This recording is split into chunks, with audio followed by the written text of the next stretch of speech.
My girlfriend's male best friend, whom she grew up with, was diagnosed with a terminal illness, one that was misdiagnosed. Because of this, on the day I proposed to my girlfriend, he decided to boldly confess his feelings, in front of everyone.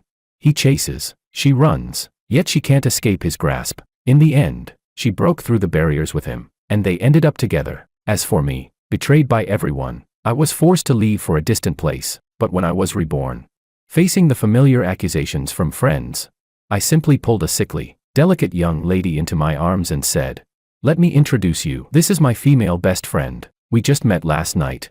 Main text. I found an unknown female actress online, offering $100,000 a month. All she had to do was play the role of a sick female best friend. She agreed readily. It's not like it's a life or death matter, after all. But on the day we had agreed to meet, she said something came up and sent someone else instead. I didn't think much of it. As long as the end goal is achieved, it's fine. Just as the elevator door downstairs opened, I hurried in and noticed a delicate-looking young girl in the corner. She was quietly looking at her phone, the light shining on her hair, giving it a beautiful glow. Her features strikingly beautiful, but her skin was a shade paler than normal, and her eyes carried an unmistakable weariness. She looked like a sickly beauty right out of a comic book. I couldn't help but sigh inwardly, but quickly averted my gaze, afraid to offend her. When the person I had arranged to meet earlier told me that the replacement had already gotten on the elevator, I dialed the number she had given me. Suddenly, the phone rang behind me, startling me. I didn't think much of it and answered, only to hear a woman's soft voice and the exact same sound coming from the phone. "Hello." What a coincidence. I turned around in surprise and saw the young girl slowly raise her brows and smile at me. In an instant, the aloof and distant aura disappeared. "Mr. Wang." I froze for a moment, then nodded. I never expected the replacement would still be a beautiful woman, but thinking about the dog couple I was about to meet, I quickly told her what to do next. In short, she's a pretentious coquette. The greener, the better. I trust your professional instinct. The previously introduced Willow smiled, her voice gentle as she said, I'll make sure to complete the task." Unexpectedly, just as the elevator doors opened, she stepped out and immediately twisted her ankle, falling straight into my arms. At the same time, a group of people outside the elevator watched us embrace. "George, what are you doing here?" "Who's this?" Sophia, looking shocked, glanced at the petite Willow and me holding her, and seemed to figure something out. Her face immediately darkened, her expression turning to one of a wife catching her husband with his mistress. "George," someone beside me shouted angrily. He cursed. "I trusted you so much, even tried to set you up with my sister, and now you're messing around with someone else. How could you do this to my sister?" This conversation immediately caught the attention of others, and their eyes lit up. "Oh, look, a scumbag cheating scene. So dramatic." What should have been a private matter was suddenly shouted out loud by Alex. "Sis, you kept compromising for him, even lowered the dowry by $100,000 for him, and now he's sneaking around the hospital with someone else, holding her in his arms. How shameless." Others also began to accuse me, as if they had personally witnessed me being intimate with someone else, but it seemed like I just helped Willow up. How did everything suddenly become a settled matter? What a twisted mouth, I thought. I signaled for Willow to get up and glanced at Makoto, who was tightly hugging Sophia. In a calm voice, I said, "Alex, you've misunderstood. Willow and I are just friends." She was about to fall, so I helped her. "Besides, Makoto is still holding Sophia. You can't possibly say that Sophia is cheating, right?" As soon as my words fell, everyone finally noticed Makoto, gazing at Sophia with deep affection while holding her in his arms. Without thinking, Alex retorted, "Bullshit, they're just good friends." I smiled and nodded. "Yeah, Willow and I are just good friends." After thinking it over carefully, everyone felt there was nothing wrong with it. You have your male best friend. I have my female best friend. It's just a hug, not like we kissed or anything. However, at this moment, Makoto sighed and said, "Mr. Wang, I know you're upset that I ruined your proposal ceremony and specifically came to the hospital to block us. Don't worry, I'll leave right away. I won't bother your eyes anymore." Seeing his sickly appearance, Sophia looked at him with a heartbroken expression, then impatiently glared at me and said, "I've told you, Makoto's health isn't good. Why do you have to be so petty? Can't you just let Makoto have a peaceful time?" Her words almost made me laugh in anger. What shameless talk is this? Coming to the hospital to block us? How could you have the nerve to say that? Willow, on the side, quickly caught on. She coughed a few times to draw everyone's attention, then gently leaned against me. In a delicate, feeble manner, she said, "I feel a little short of breath. George, please take me to see a doctor. He must have been waiting for a while." I thought to myself, out of sight, out of mind. Since I had already seen these people, A little more disgust wouldn't matter, so I cooperatively helped her. Let's go. Sophia, who had originally been worried about Makoto, looked at me helping Willow leave with an unsatisfied expression. Alex furrowed his brows and asked, since when did George have such a close friend, and so intimate? Could she really be his lover? Sophia didn't answer but seemed a little uncomfortable. After we were out of their sight, Willow stood up on her own and smiled, proudly claiming, Mr. Wong. Their faces were all black with anger just now. I smiled, praising her. Well done, but don't call me Mr. Wong anymore. Just keep calling me George, otherwise, people will catch on to something. The smile in her eyes deepened as she replied, okay,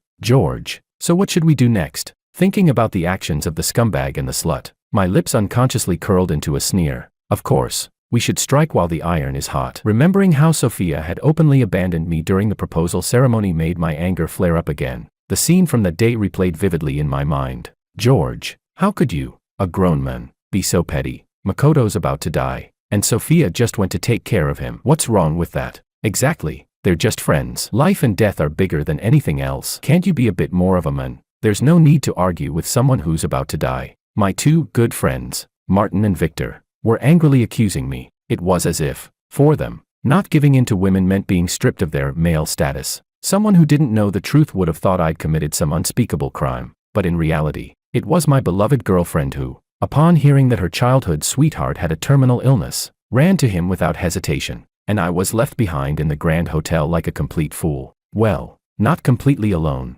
I still had two brothers who kept telling me to be generous. That day, thinking back to the self-righteous words they said in my previous life, I, reborn, slowly pulled up a faint smile and said calmly, of course I understand. They've been close since childhood. It's only natural for her to offer him comfort in his final days. What's there not to understand? Martin, who had just been ready to lecture me, froze for a second. Something didn't feel right, but he still nodded instinctively. Good, as long as you know. After all, Makoto's dying. Once he's gone, Sophia will still be yours. I smiled without saying a word. I used to believe that too, but one wrong step led to another. After I comforted my parents and the guests that day, I got a call from Sophia. George, my parents aren't mad, right? That question, completely ignoring whether I felt humiliated or embarrassed. I thought of her parents, who had just fainted from anger after their daughter ran off at the last minute, and said in a gentle tone, it's fine. Uncle and Auntie will understand. After all, Makoto's dying, and it's only human for you to spend time with him. He's loved you for so many years.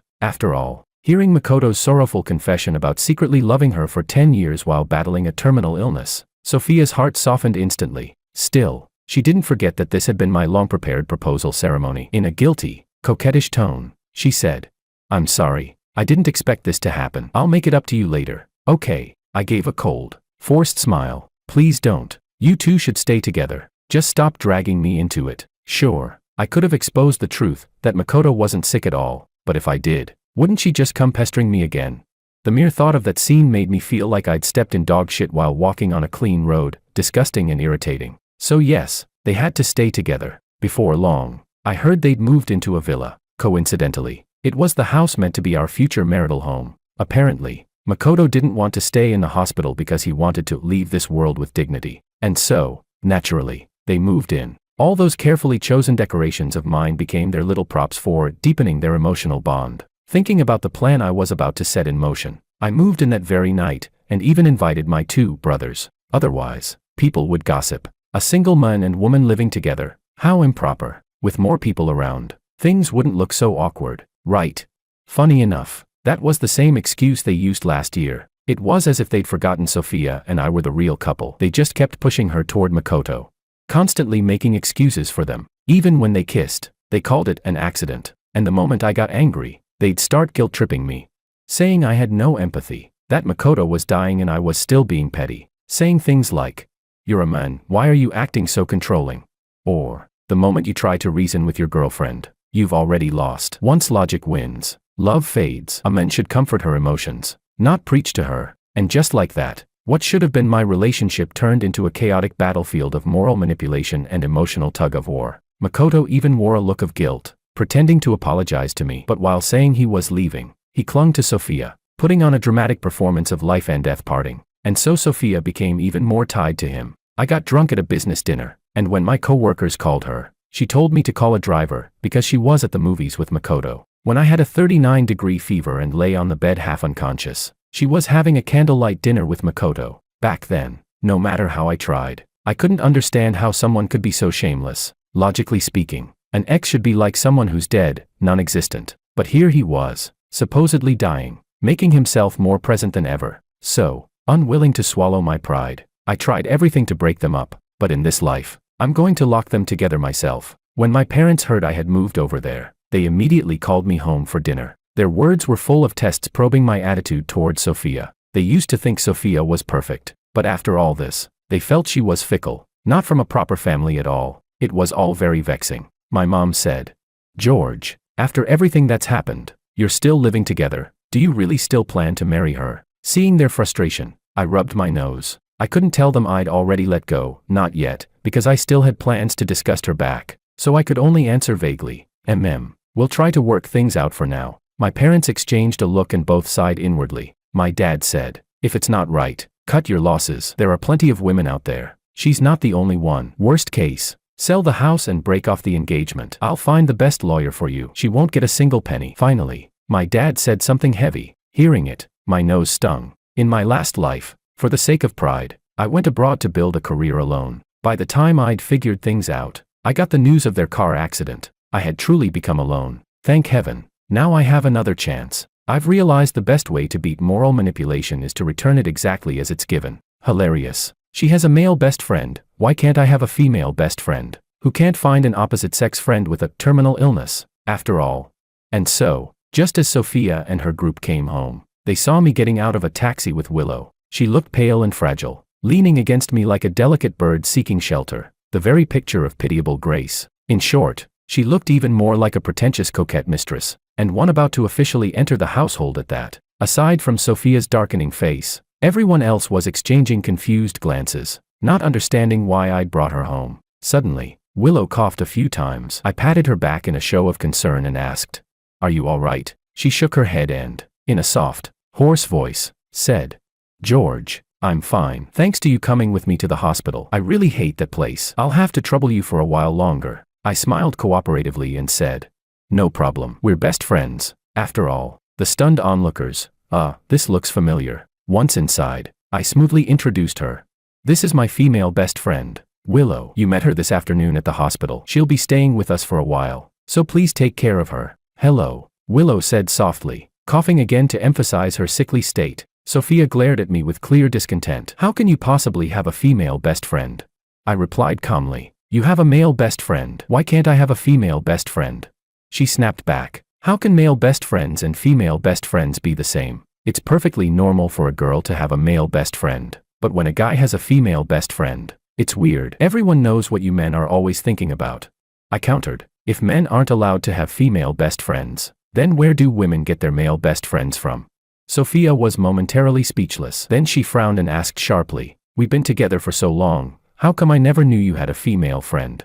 Just as I was about to answer, Willow cut in first, smiling faintly. "It hasn't been long, just met a few days ago." Then she lowered her eyes and let out a soft, fragile laugh before dropping a bombshell. "But I fell in love with George at first sight. He knew I don't have much time left, and out of pity, he couldn't bring himself to reject me. If you must blame someone, blame me. I'm dying anyway." After speaking, she coughed a few times, her eyes filled with pitiful sorrow. Sophia had never seen such a pretentious coquette before. Her mouth opened slightly, but no words came out. Makoto, however, frowned and said coldly, "You've only known each other for 2 days and you're already staying at his house. That's inappropriate. Besides, George is Willow's fiancé." Willow shot him a cool glance, then lowered her head as if deeply hurt. Her voice trembled, full of grievance. "I'm sorry for disturbing you. I heard you were living in their wedding house, so I thought it was fine. I didn't know it wasn't allowed." Damn, that's one hell of a comeback, I thought. She deserves a raise for that line.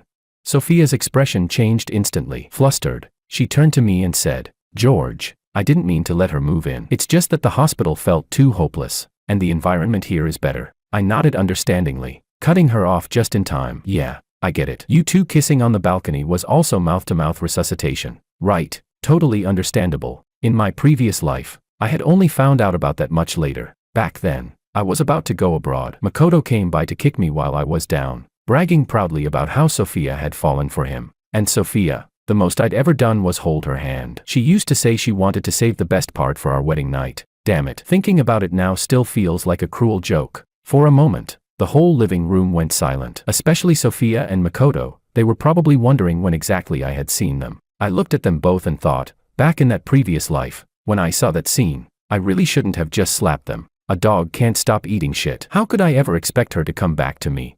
She deserves to eat shit forever, because I was acting so forgiving. Even Martin and Victor couldn't find fault with me. What could they say? That I didn't sound happy enough?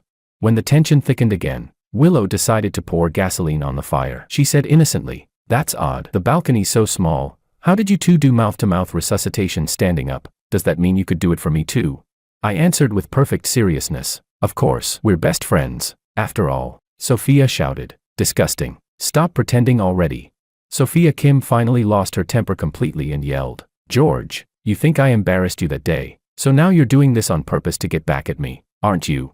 I laughed. So she did know, after all, but I just went on lying with a straight face. "No, I'm not. I didn't." Willow nodded meekly. "Miss Kim, please don't be mad. It's all my fault. I shamelessly pestered George. If you want to blame someone, blame me." Makoto's face turned red hot. If she was shameless, then what did that make him? Even more disgusting, wasn't it? Suddenly, Makoto felt a tightness in his chest and shortness of breath, and collapsed instantly. "Makoto." Sophia hurriedly supported him and helped him upstairs. Martin and Victor looked worried too. They turned toward me, instinctively ready to blame me again. But then Willow suddenly coughed hard several times. Her face turned pale, and the next second, she spat out a mouthful of blood. She gasped weakly, "George." I hadn't expected her to pull that move at all. I quickly scooped her up and rushed upstairs. Martin and Victor immediately shut their mouths, muttering in confusion, "Oh, wow, that looks serious. Wait, don't tell me, she's terminally ill too." The moment I closed the door, Willow instantly came back to life, full of energy again. Seeing my frown of concern, she laughed lightly. "It's fine. Really, I just, sometimes spit blood for no reason." I was speechless. I half doubted her story, but when I saw the sparkle in her eyes, I couldn't help but relax a little. I sighed. "You scared me. I thought you coughed up blood because they pissed you off. Then I'd really feel guilty." Willow rubbed her nose. "So, I can stay here then?"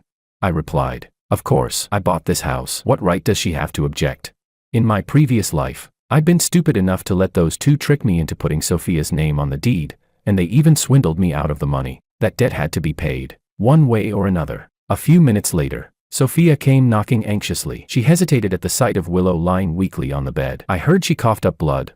They'd just returned from checking with the hospital. The doctors had said her condition was severe. She could cough up blood and die anytime. Her emotions had to be kept stable. Creepy as hell, honestly. I glanced at Sophia coolly. "She's asleep now. So, was there something you needed?"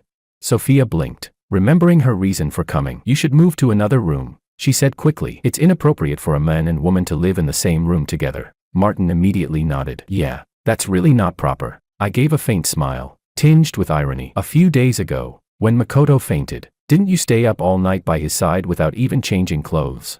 Sophia puffed up angrily. "That's not the same. He was a patient. What could he possibly do to me?" I grinned. "Exactly. Willow's also a patient. What could I possibly do to her?" Sophia froze, completely speechless. Seeing her like that, I couldn't help but sneer inwardly, almost wanting to kick the cheating woman straight out. In my past life, every time Makoto fainted, Sophia would take care of him so tenderly, and eventually, her care landed them both in the same bed. She even had the nerve to call it an accident. An accident? Then how did all your clothes accidentally come off too?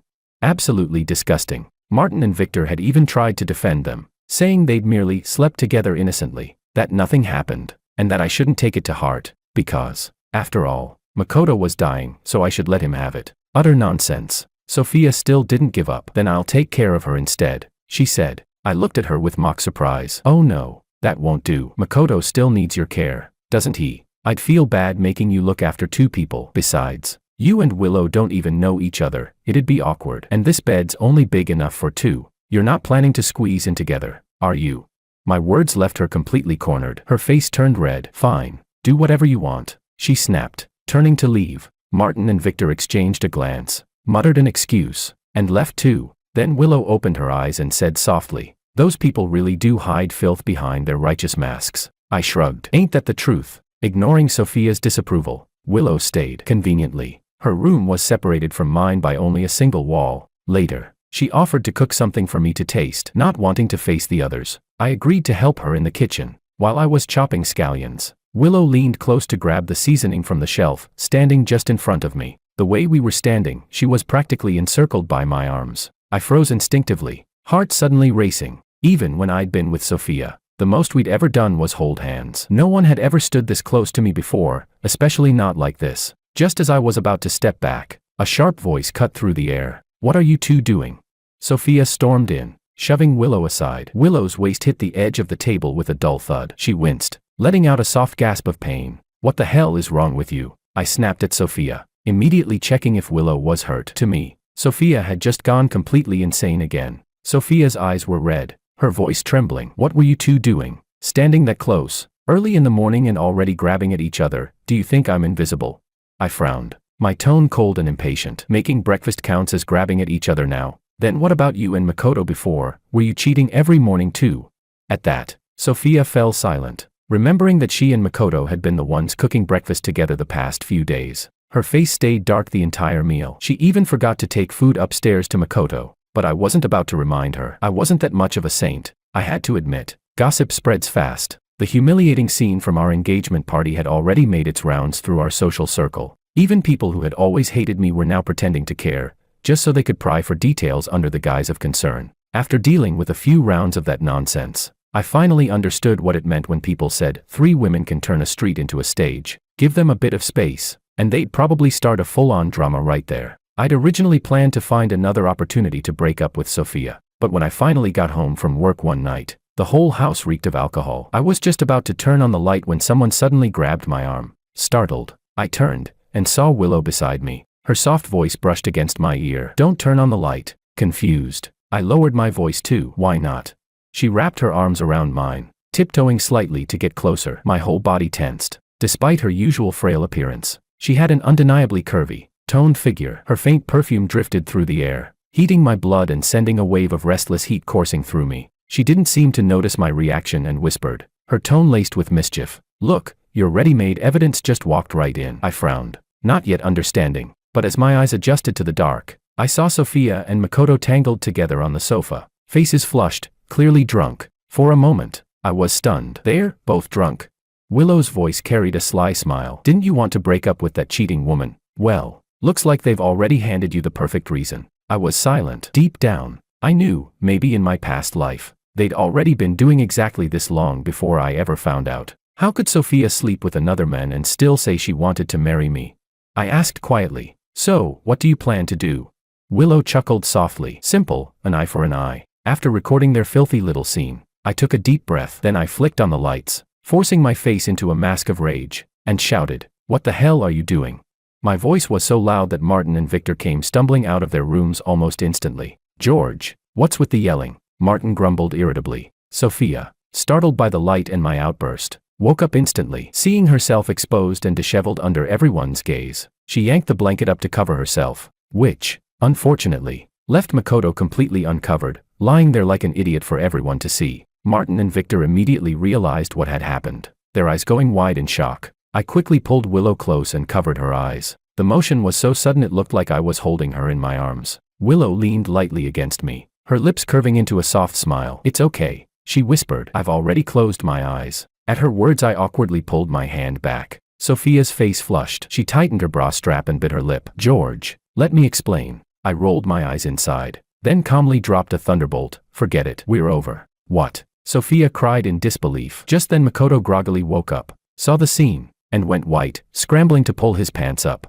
Sophia tried to salvage the situation, protesting, "We only had some drinks. We didn't do anything." When she started spewing that ridiculous line again, I laughed in contempt and was about to slap her, until Willow pinched my arm to make me hold back. Sophia noticed the gesture in an instant and turned her accusations on Willow. "Is it her? Did she say something?" she demanded, realizing I wasn't alone anymore. I nodded calmly, deciding to drive her crazy. "You always say I'm not generous enough, that I control you too tightly and won't let you have opposite-sex friends. You accused me of nitpicking a dying person. After meeting Willow, I realized you were right, so I want to be by her side during her remaining time. To avoid giving anyone an excuse, I said, it's best we break up." Sophia's face twisted for a moment. After all, when she was with Makoto she never expected people to talk. But she quickly changed tack and spoke each word like an accusation. "But Makoto is my childhood friend. We know each other inside out. And you just met her a few days ago. Maybe she's a liar. She wasn't entirely wrong. We hadn't known each other long. But so what? I said. We're friends. What difference does time make? Willow and I hit it off the moment we met. We're just friends. Weren't you and Makoto just pure friendship too?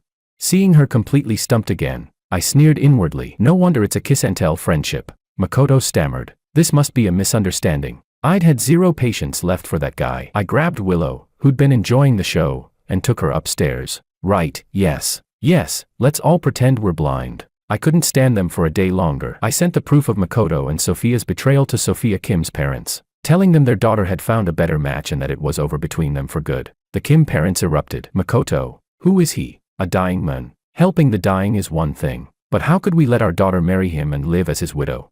Never mind what they might think. With Willow's help, the whole circle found out quickly and happily gorged on the gossip. After all, other people's scandals are tastier. A few people who didn't like me sent hypocritical messages, part consolation, part snide jibe. In their eyes, I was about to marry Sophia. Then some dying blonde stole my men. Obviously I'd be furious. Some even assumed I'd cheated and that was why we broke up. But when they dug a bit deeper, everything became clear. A terminally ill friend for you. A terminally ill friend for me. Fair's fair, right? Besides, my original explanation had already been spread by Martin and Victor. On one side was a childhood friend clinging to her fiancé while rumors flew. On the other was a man who decided to break it off to avoid scandal. The contrast was obvious. Even Martin and Victor couldn't stand it any longer. For them, a little fling might be forgivable, but putting up with being cuckolded, that'd make them spineless cowards. I never would have thought it. Makoto called me. From the sound of it, he was by the river, wind howling through the receiver. George, please don't break up with Sophia. His tone was choked, like he was tearing his own guts apart but still forcing the words out. I stayed silent, wanting to see what kind of pathetic act he'd pull this time. Beside me, Willow raised her brows in mild surprise, leaning closer as if to hear better. By some odd impulse, I didn't hit speakerphone. Then his miserable voice poured through. George, I'm going to die soon. After I'm gone, please take care of Sophia for me. At that, my face went cold. The way you're entrusting her to me, do you even hear yourself? I said icily. Are you sure you don't need to go back to the hospital? But he was too busy stringing together his sob story, not even forming full sentences, to hear a word I said. Seeing my growing impatience, Willow smiled faintly and plucked a grape. What are you doing? I asked softly. I washed it for you, she said, tilting her head. The next second, she popped it into my mouth. I had to admit, it tasted good. So while he rambled on from the other end of the line, on our end it was one grape for me, one grape for her, the two of us eating with quiet contentment. He went on. I know you dislike me, George. I know you're angry Sophia left you at the engagement party because of me. But that Willow girl, she's obviously bad news. I advise you to leave her early, or Sophia will be angry with you. I thought, who the hell does he think he is? Irritation bubbling up. I cut him off and hung up without another word. Willow saw me grinding my teeth and poked my forehead, her gesture completely natural. Is it really worth getting upset? You already knew what kind of people they were. I opened my mouth to retort, then realized, what exactly was I angry about? Was it because he'd brought up Willow? I found myself glancing at her, her long black hair draped over her shoulders, the corners of her eyes tilting slightly as she noticed my gaze and looked back, a glance so sultry it made my chest tighten. Even her pale skin couldn't hide her beauty. Uneasy for reasons I couldn't name, I asked, your illness, it's not real, is it?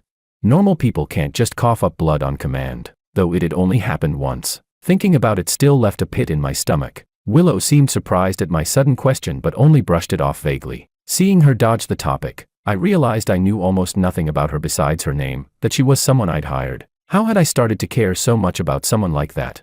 Clearly, it was time to end this. I didn't expect Sophia to show up at my door the very next day. She'd been called home by her parents before, but now she stormed in, voice full of fury. George, you're so heartless. Why did you drive Makoto out? If Martin hadn't noticed he was missing, he might have ended up wandering the streets alone.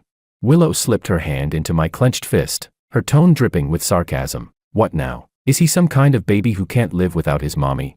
Sophia shot her a glare, then turned back to me with hatred in her eyes. But he's a patient. George, if something happens to him out there, can your conscience really handle that? Willow's expression instantly cooled, clearly disgusted by the moral blackmail. Her voice sharpened, carrying rare aggression. Oh, what now? Is George his dad? Should he feed him, clothe him, and tuck him in at night too? You going to say he needs George's permission just to step outside? Thinking back to Makoto's pathetic act on the phone last night, I feigned grief and said solemnly. This is all your fault. He left because he'd finally lost hope in you. He loved you deeply, yet you kept stringing him along. He doesn't have much time left. If you really cared about him, you'd marry him and fulfill his last wish. Sophia froze, completely blindsided. Then, with a pout of false innocence, she said, you should have told me sooner. I was only worried you'd object. I know you love me, George, but Makoto has loved me for so many years. He doesn't have much time left. Can't you be a little generous, as a man?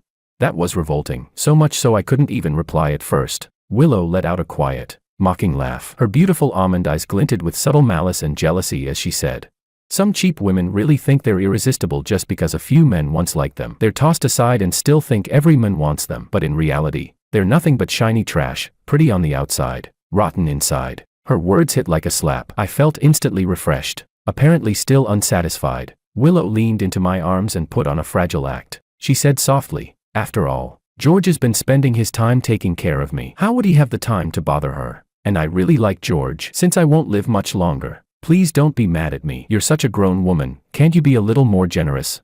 Sophia's face turned scarlet with fury. To her, this must have felt like the other woman standing right in front of her and slapping her with a smile. Seeing her angry only made me happier. I said, Willow's right. She's not well. You shouldn't take her words to heart. That was actually a line I'd learned from Sophia herself in my last life. Sophia stared at us, completely stunned, like she was watching a pair of shameless adulterers flaunt their affair. She shouted, what did you just say?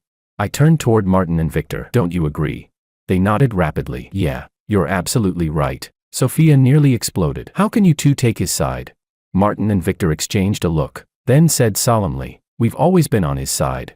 When I finally got back to my room, I couldn't hold it in anymore and burst out laughing. Willow, you really know how to kill without lifting a finger, I said between laughs. That was brutal. Willow arched a brow, her eyes fixed on me without replying. Inside, though, she thought to herself, George is great, it's just a pity, he'll be my husband soon enough. Feeling that I'd finally gotten my revenge and cleared my head, I decided it was time to move out. Later, I'd sell the house too. Just looking at it left a bad taste in my mouth. When Willow heard the news, she fell silent for a moment. Then she smiled, like she had when we first met, dispelling all her usual cool distance in an instant. That's wonderful, she said softly. Her words lodged like a stone in my chest. I opened my mouth but couldn't find anything to say. Right. Almost forgot, she was just an actress I'd hired. And yet, she was so beautiful. Why hadn't her acting career taken off? Surely she must have fans. Surely many people must like her. But the truth was simple, she was hired, and I was the one who hired her. Nothing more. Still, for reasons I couldn't name, I reached for her hand, lacing my fingers with hers. Maybe because, at the edge of another humiliating, lonely chapter, like in my previous life, there was finally someone standing next to me. Just for a moment. Just a small moment. Sophia saw us and quickly stepped in front, blocking our way. George, you're moving out. Why? She demanded. I gave her a strange look. Have you forgotten? This was our wedding house. But we're broken up now. No wedding. No reason to stay. Since my purpose for living there had been achieved, why keep torturing myself in that place? Sophia's gaze fell on our joined hands. Her face flushed. You're taking her with you? I grinned and nodded. Willow leaned in, her smile smug and faintly mocking, like a concubine who'd just successfully risen in rank. George is so wonderful, she said sweetly. He broke up with you for me and is even taking me home. Not like someone else, who's still just a friend. I almost burst out laughing, afraid Sophia would explode on the spot. Pulling Willow with me, we slipped out before she could block us. Upstairs, Makoto heard everything. His face went pale as he thought bitterly. Just a friend. Back at home, the excitement drained out of me. She asked softly, you said you're going out for drinks with your friends later, right?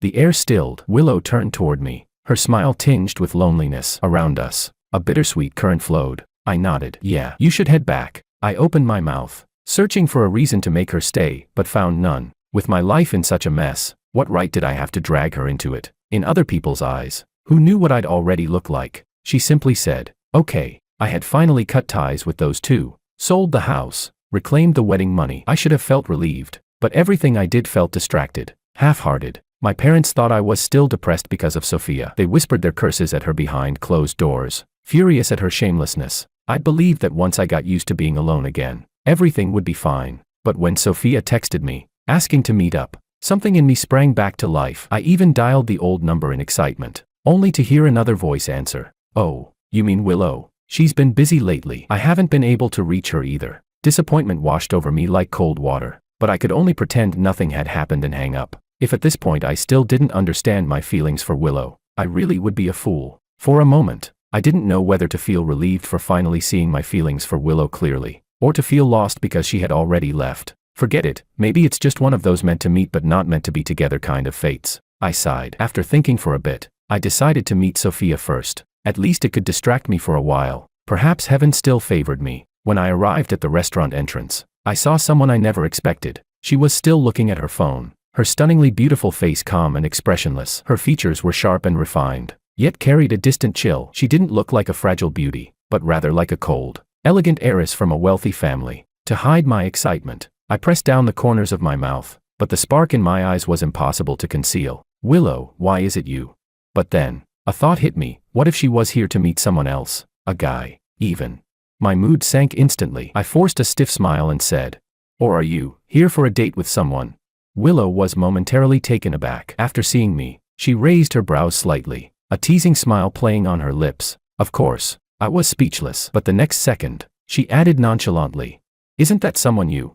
I thought she must have heard about this from someone else, so I relaxed, habitually slinging an arm around her shoulder. Knew it. Sophia asking me out of nowhere. I had no idea what kind of nonsense she was planning. It's great that you came. Not long after we sat down, Sophia and Makoto arrived. But something was off. Sophia had changed out of her fitted mini dress into loose, comfortable clothes, and even swapped her heels for dull-colored flats. Willow and I exchanged a glance, both guessing the same possibility. Willow asked, "Is she pregnant?"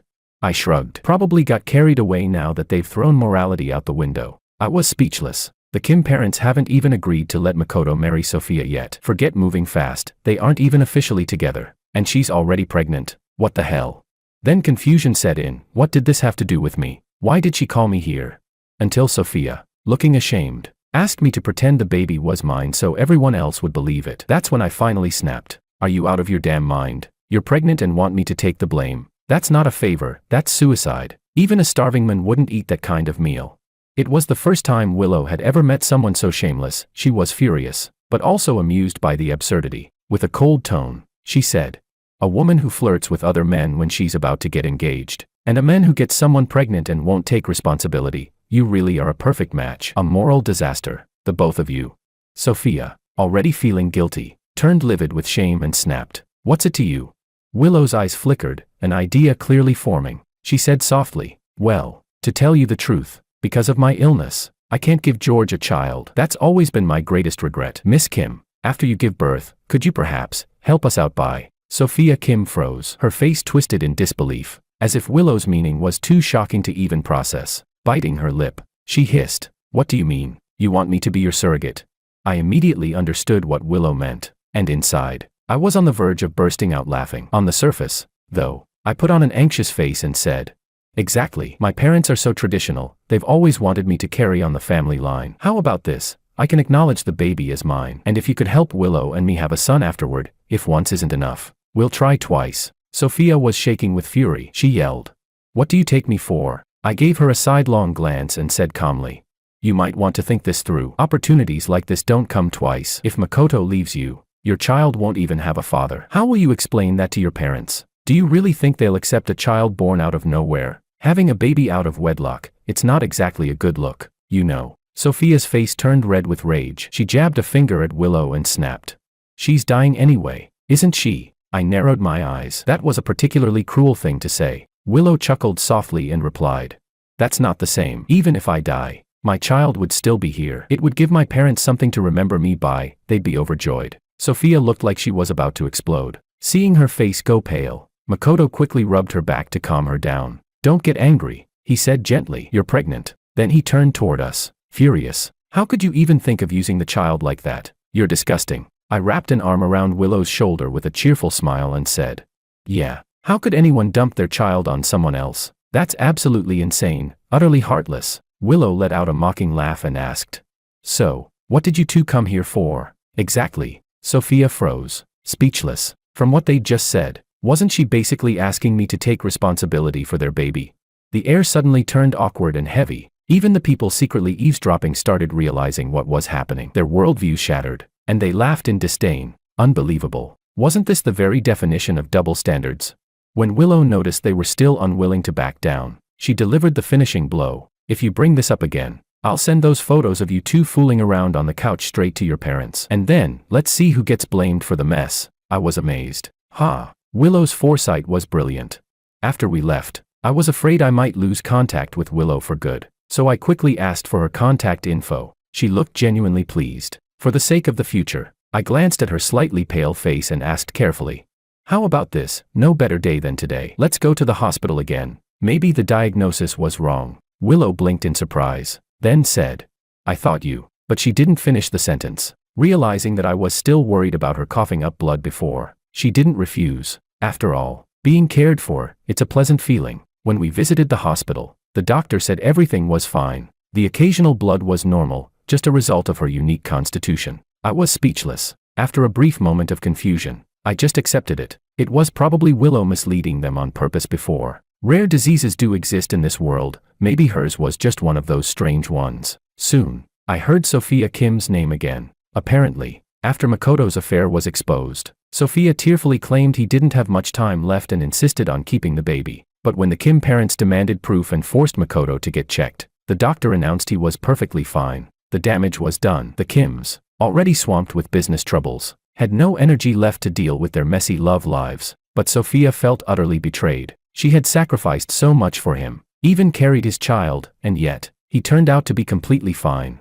Behind her back, people mocked her, saying she was blind, got tricked into bed, and was still so love-brained that she wanted to have his baby. What a joke. Others whispered that maybe the two had been together long before, and that they'd staged this whole drama just to legitimize their relationship. After all, they had once justified so many shameless acts under the banner of love. Now that the truth was out, nothing they did could withstand scrutiny anymore. I thought that since they were having a baby, they'd finally stop stirring up trouble. But no, Sophia actually showed up at the entrance of my company to confront me. In front of everyone, tears welled up in her eyes as she suddenly dropped to her knees. Her voice trembled. "George, please tell your family to stop, for the sake of our past engagement." Even now, she was playing the innocent damsel in distress, pretending to be pitiful and pure, but what she said gave away a lot. My father had started targeting the Kim Corporation.